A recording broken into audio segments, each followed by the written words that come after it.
Lorsque nous voulons donner du grain à un son, il nous arrive parfois d'utiliser la saturation, ce qui nous oblige à jongler entre la dose de saturation et la gestion du niveau de sortie de l'effet.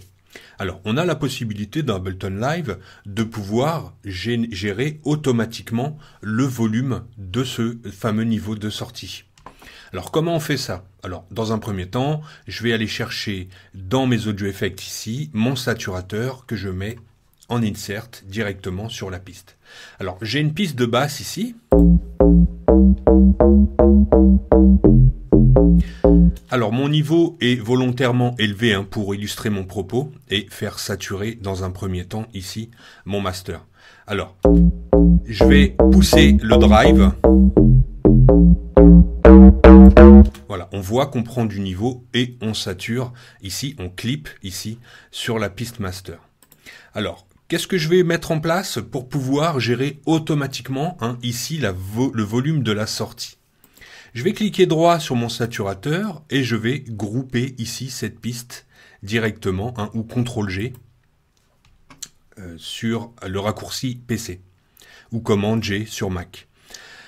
Une fois que j'ai fait ça, je ouvre ici mes macro-commandes. Je vais assigner ici mon potentiomètre drive à la macro numéro 1. Ensuite, j'assigne le potentiomètre de ma sortie, ici, du volume de ma sortie, à ma macro 1 aussi. Donc là, c'est affecté à drive, c'est normal. Il a pris le nom du paramètre précédent. Mais on fait affecter à drive ou à macro 1, si c'est macro 1 que vous avez fait en premier. Alors là, ce qu'on peut voir, c'est que si je bouge ma macro-commande, en fait, on augmente ici le volume et le volume augmente ici. Là, on était déjà à moins, alors quand je suis à 0 ici, on est à moins 36 ici. D'accord, ce qui fait que rien ne change a priori dans mes réglages. Je vais devoir ici aller dans Map ici. Donc je clique sur le petit bouton Map, ce qui me donne accès ici à mon navigateur d'affectation et ici je vais pouvoir gérer ici les niveaux minimum et maximum de mes différents paramètres. Alors là pour le coup le saturateur, le drive, le saturateur et la sortie output. Le minimum de mon drive ça va être 0 dB. Le maximum je vais le laisser à 36. Ma sortie, le minimum ça va être 0. Et le maximum, on va le mettre, je ne sais pas, aux alentours de moins 7 dB. Moins 7 dB. Une fois que j'ai fait ça, je sors ici de mon mode map ici. Alors, je me remets ici mon potentiomètre à 0. Et on va écouter un petit peu, on va voir ce qui se passe. Alors là, pour le coup, si je vous montre, on voit ici, alors je vais fermer le simpler ici là. On voit ici que quand j'augmente ici ma macro-commande, quand j'ouvre ma macro-commande ici, je donne du niveau à mon drive, je fais rentrer plus de niveau dans mon drive, et en même temps, ici, vous voyez, maintenant je suis à moins 1,93, regardez ce qui se passe, voilà.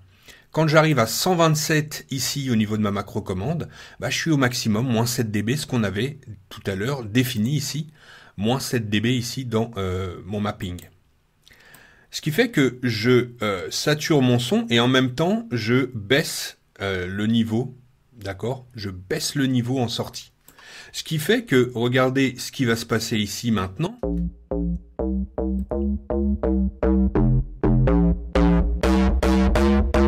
Voilà, je peux pousser de manière extrême ma saturation. Alors là, j'exagère quand même, mais je peux pousser de manière extrême ma saturation et je ne clippe pas en sortie.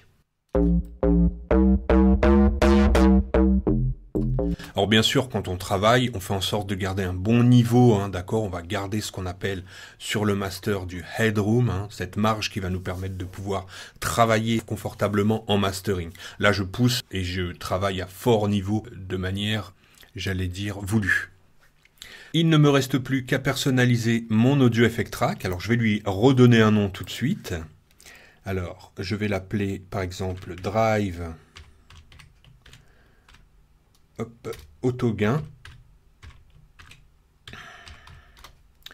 Je vais renommer ma macro-commande ici. Je vais lui donner une petite couleur chaude ici. Je vais la renommer ici. Je vais l'appeler Drive. Voilà. Alors pour sauvegarder nos audio effect track, nos instruments track, nos MIDI effect rack, je vais ici cliquer sur la petite disquette, ce qui nous amène directement dans notre bibliothèque utilisateur, dans notre dossier preset, audio effect track, et ici je vois mon preset. J'ai plus qu'à appuyer sur entrée, il est sauvegardé, maintenant je vais pouvoir le réutiliser dans n'importe quel projet. J'espère que cette technique vous a plu, qu'elle vous servira. N'oubliez pas de liker la vidéo, de vous abonner si ce n'est pas déjà fait, d'activer la cloche de notification afin de recevoir toutes les notifications lorsque nous sortons une vidéo. Je vous dis à très vite, salut.